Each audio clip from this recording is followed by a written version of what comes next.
Hello, in this video I'm gonna show you how to add and remove widgets in the home screen on iPhone 16 Pro and Pro Max.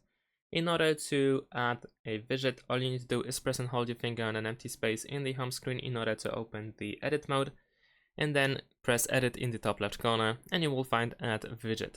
Now over here, of course, you will find some widgets. If you scroll down, you should be able to find the list of apps, and you want to choose the app in order to find the widget from the specific app. And you can, for instance, press and hold and then drag it in order to immediately create the widget. In some cases, some widgets can be also expanded, so they can be a little bit bigger, like so.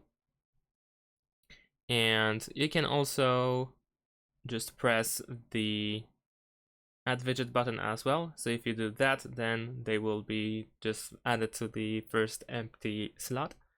And of course, if you want to remove the widget, then you can press this minus button in the top left corner of the widget once you are in the edit mode.